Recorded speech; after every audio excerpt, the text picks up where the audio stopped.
Well, we finally did it. We finally reached Elden Ring.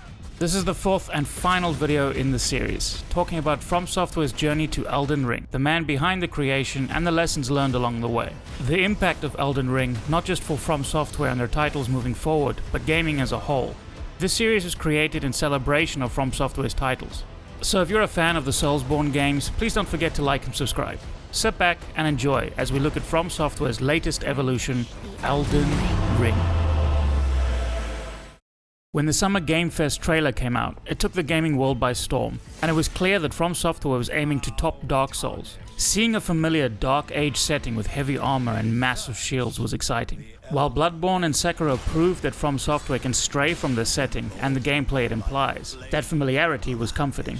Plus, it was under a new name, so there was mystery and potential for new ideas. And of course, the collaboration with George R.R. Martin was a bonus. However, the most exciting thing about that trailer, as someone who has been suffering through the Souls games for years, was the reaction to the trailer.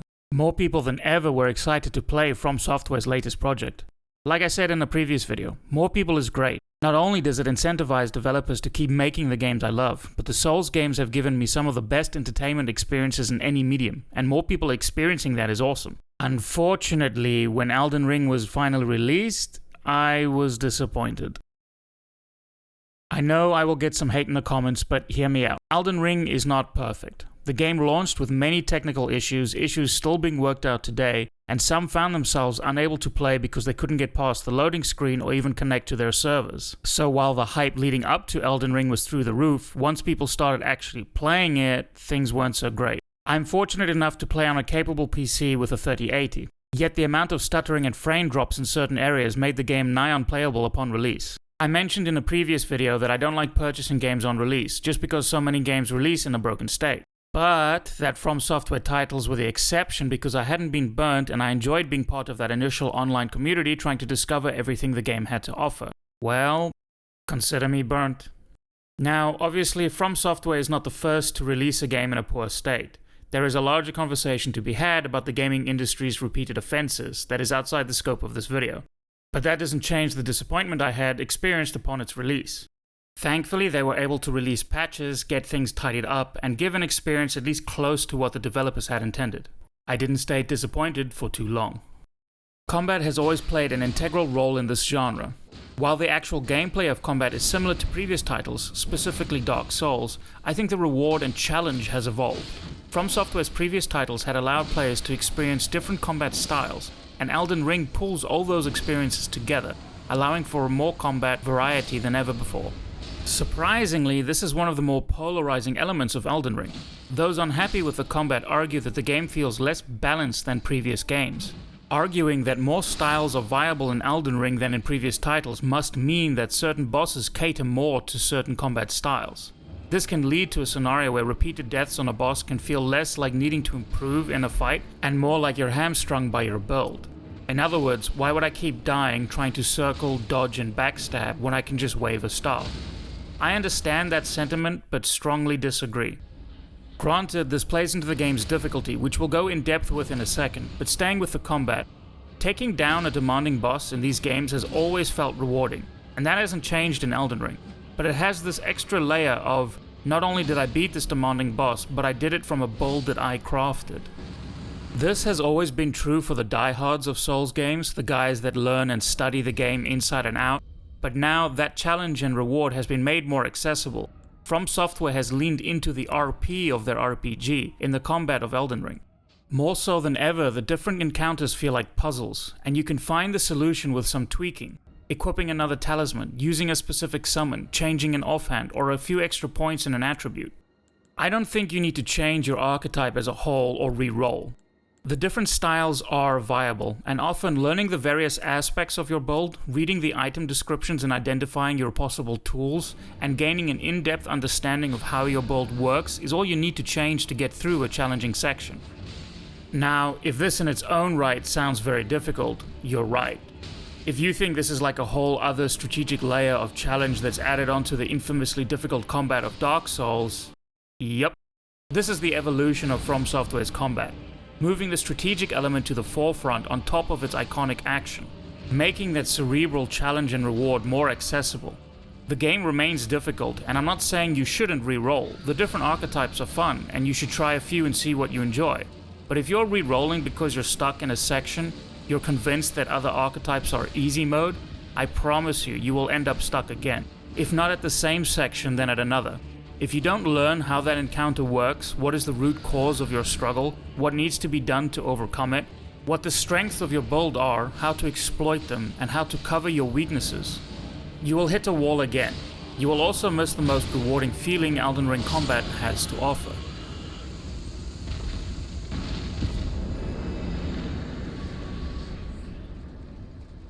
One last thing before we move on. Don't let people tell you you're playing on easy mode because of your archetype. Gatekeeping is a real low point in the Souls community, and as someone who has been wanting to get others into Souls games for years, it sucks. Int magic builds have been deemed a cheap way to play Elden Ring, and it's just not. The idea that you're going to sit down, equip a staff, and just breeze through the game is silly. A magic build is excellent for beginners because it allows someone to learn the deliberate form of combat from range, making a beginner's on-ramp into the series more like a ramp and less like a reinforced stone wall that's been lit on fire. But anyone who has put dozens of hours into this game will know that that won't last forever, and that so many other factors of difficulty are at play. And to the gatekeepers, are you really going to point to newcomers using a staff trying to call them out when you've maxed into bleed with Mogwyn's Sacred Spear or running at a boss with Grant Me Strength and Royal Knight's Resolve? Come on. I really enjoy the From Software games and want others to enjoy them too. That mission has been a struggle. Out of my friends, only a couple play some of the From Software games, despite all of them giving it a shot at some point, mostly Dark Souls 1. Side note, getting cursed in the depths might be the biggest Souls killer of all time. If that section was moved to later in the game, the From Software fandom would be double its size. Anyway, in previous videos we've spoken about how important that sense of accomplishment was to Hidetaka Miyazaki, the creative designer, and why these games never have a difficulty setting. The soul of Souls games is that sense of accomplishment, which can only be earned by overcoming difficulty. So how do you make these games more accessible to more people without losing its soul? This seemed like an impossible task, one I was convinced would never have a solution. So I gave up on sharing my excitement with friends. It wasn't for everyone, I guess. And they like that Jedi Fallen Order. That's kind of a Souls-like, right? But somehow, From Software did it. Elden Ring's most significant evolution from the previous games is its large open world. But Elden Ring and From Software's biggest accomplishment is how they use that open world to solve the impossible problem of difficulty. With the introduction of the open world, they got rid of a single set path the player would follow. Previously, if a player was stuck on a section in Dark Souls, Sekiro, etc., there wasn't much else for the player to do. You could double back and farm some souls, maybe find a secret that might help, but even the nature of remaining in areas you've already been in feels like you're not progressing. And at some point, there is no other answer than to keep banging your head against that section. And for many people, sane people, they simply put the game down and end up not returning. But the open world of Elden Ring gives players countless other options, tasks, quests, items, and other bosses. If you're stuck on a boss, you can leave, explore new areas, and fight entirely different enemies. You can go without sacrificing progression. Even the main story in Elden Ring doesn't need to be completed in a particular order. This lesson is one of the very first things the game teaches you. When you start playing and exit the first graveyard, you immediately encounter the Tree Sentinel, a large enemy riding towards you on horseback. A health bar appears on screen, the music swells. Every From Software player is thinking, okay, here we go, straight into it, and then you die. Repeatedly. At least I did. Don't get me wrong, I know this enemy can be taken out early, and if you did, congrats, but I didn't. And during one of my many attempts, I was trying to find the boundary of the fight, but wasn't able to find it. Instead, the music calmed, the health bar faded, and the boss's horse went from a run to a trot. Oh, I can just leave. Okay. And I left, continued to explore. I found other dungeons, fought other bosses, and found more gear and weapons. I completely forgot about that Tree Sentinel. And at no point did I feel like I wasn't progressing. Quite the opposite. I had learned a lot about the world I was running around in, and my character was unrecognizable from the one who first left the graveyard. While this was all new and exciting, I ended up with one primary concern you might have also experienced. Specifically, it was when I first fought Margit. I was enthralled by the structure of the new Souls game, and I had spent hours running around Limgrave trying to find every secret dungeon hidden in the side of a mountain, every secret weapon stashed in caves, fighting every big bad with a name. Well, almost every big bad.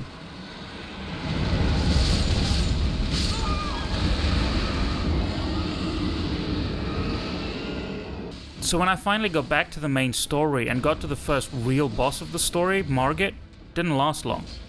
Uh-oh. Did I just kill the soul of the Souls games? Have I done the Western RPG thing of completing every side quest and getting way overpowered so that when you finally continue the main story, your character can take everything out with a dirty glance? I continued through the story and got to Godric, and again, Godric didn't last long. Uh-oh. Was this it? Is this the rest of my game? Can you break the ethos of struggle and reward in Elden Ring by exploring the opening area? If you experienced this too and had similar concerns but did not continue playing, good news. No. No, you did not break Elden Ring. Leave Limgrave. Leave Limgrave and let Miyazaki's creations pop all that hot air for you. This is still very much a Souls game, and some later bosses I don't even know if it's possible to ever be overpowered. Looking at you, Melania. They did it. They solved the impossible problem. Overcoming a demanding boss is still rewarding, and if you don't particularly want to be frustrated after a day's work, but don't want to play a game feeling like you're not progressing or doing anything useful, you can still play Elden Ring. You can leave your frustration, put a pin in the Queen of the Full Moon, and explore the many other secrets of the world. From Software did something I was convinced couldn't be done, and a glance at my Steam friends list confirms it. I am enjoying Elden Ring and its massive world and its possibilities. I am still very impressed and happy that they managed to provide a solution to those that bounced off the difficulty of these games. While I think it's cool that you can break down the encounters in Elden Ring and try and work around it by scrolling through your inventory, rereading your abilities, and theorizing what could give you a leg up, there is something to be said about the simplicity of the previous games. Sekiro is probably the best example of this. You could unlock upgrades in different fighting styles in Sekiro, but it was linear progression, and nothing significantly changes how you fight. Like the gadgets, it gave you an extra tool or two, but nothing you could build your combat around. At the end of the day, in Sekiro, you simply had to meet the game's demands. If you were struggling with a boss, chances are you had to get better at the parry or dodge system. And there is a beauty in that simplicity. Sometimes in life there is no shortcut. You just have to do it! Thanks, Shia LaBeouf. That straightforward, occasionally brutal simplicity is lost in Elden Ring, and initially I was a little bummed about that. Not bummed enough to not enjoy Elden Ring, but sad to see it go. But I don't think it did go. I don't think it's an Elden Ring, but I don't believe From Software will only pump out Elden Rings from here on out. They didn't call this Dark Souls 4, and I don't think that's only to let George R.R. Martin lend his hand at storytelling. This is a new series, a new franchise, and From Software still has those previous franchises, fingers crossed for a Sekiro sequel, and future franchises yet to come. And while I was disappointed about Elden Ring's release date, Elden Ring, more so than any other From Software game, has won my trust in this studio. They pushed their games forward without compromising what made their games their games. They did it without implementing what others were doing, but evolving on their own design. A lesson I hope other developers will follow. If you've somehow been following this little YouTube channel that could, you might have heard my thoughts about some other franchises that have swallowed the open world pill. Specifically BioShock 4 and Halo. BioShock 4 is still in development, but with some internet sleuths and job listings, we have reason to believe that BioShock 4 will be an open world. This has me concerned about the beloved franchise. I felt the same way about Halo Infinite when that was announced as an open world game. Many have enjoyed the new Halo game, and that's great, I'm glad, and Halo multiplayer has become more relevant than it has in years, which again is excellent and a step in the right direction. But when it comes to the Halo Infinite campaign and its open world structure, I feel my concerns were realized. Open world games, ironically, end up feeling very empty and meaningless. A lot of icons on a map that aren't particularly fun or impactful. A systems-heavy game played in a dreary formula of climbing the tower or killing everyone in an outpost to unlock more icons on the map and repeat. From Software has proven that this industry can still make open-world games. There was a time in the industry when the size of your open world was all that anyone cared about. I guess some are still doing that. This is ironic because Elden Ring's world isn't that big compared to other open world games, yet it feels massive. This is in part due to the density of the game. There is just so much to do and see in this world that it feels like if you've been running in the same direction for a few seconds and haven't seen anything, you've probably missed something. But more importantly, it feels big because it allows the player to explore, something that's been missing from open world games in the industry for a long time. Talking to an NPC in the game doesn't add an icon to your map, or a big arrow to follow. And when you come across an NPC, an item, or a dungeon, there isn't a giant glowing beam around them, or growing icon in your vision. It's just there. This grants freedom of exploration to the player. You don't know what may be around every corner, so you may as well have a peek. Who knows what you might find? Usually a lack of an icon means travel time, but in Elden Ring, it can mean anything. There are no icons. From Software not only allows the player to explore, but encourages it by the way they implement all these points of interest seamlessly into the environment. That dark shadow on the side of a mountain? Turns out it's a tunnel that leads to a dungeon with a giant puzzle, its own boss, and importantly, its own rewards. That weird lump on the ground? It's an NPC hiding, leading you to a quest that takes you to a massive castle with more prizes, assuming you can survive.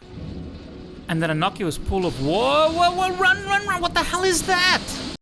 Hey, it is a From Software game after all. From Software raised the bar for open world games with Elden Ring.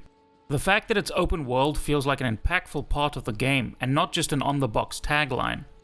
We can only hope other developers take notes. Elden Ring is not perfect. This video has gone on longer than intended, and I've cut some minor issues I had with the game, like the crafting aspect feeling tacked on and honestly pointless, or the summon system, an idea that I like but not meshing with the rest of the combat, left feeling like a clunky addition, perhaps something they'll improve on in the future. And while I know I'll get a lot of hate in the comments, this will be the third time I mention it, the state that the game was released in. But despite all that, Elden Ring truly is a masterpiece. They did the impossible by making their game more accessible without losing its identity, something I was convinced couldn't be done. They improved their combat and allowed it to evolve with their RPG systems.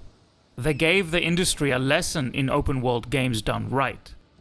I believe we'll see the impact of Elden Ring on From Software games to come, and I hope we'll see it in the industry from other developers. Before I leave you, one last thing I want to touch on is the music in this game. From Software has always had good fitting music in their games, often strong orchestral pieces complementing their looming dangerous worlds. Like so many other aspects of Elden Ring, they were able to take this a step higher. 5 composers worked on this game, and I apologize for butchering these names. Saito and Kitamura had worked on previous From Software titles and helped create the Elden Ring soundtrack with Miyazawa, Kudo, and Tomisawa. The music in Elden Ring is another step up from an already impressive baseline for From Software. Baseline? Music? See what I did there? Okay. They mold their music into the environment, making it feel like a natural part of this world. Their instrumental decisions feel like the music is a part of the different enemies, like the bosses are emitting their music during combat. And I'm sure others have experienced this. But the game has been out for a few months, you've seen a lot of the game, played with multiple characters, not entirely sure if you're in the right mood for Elden Ring. Still, you haphazardly launched the game, and hear this.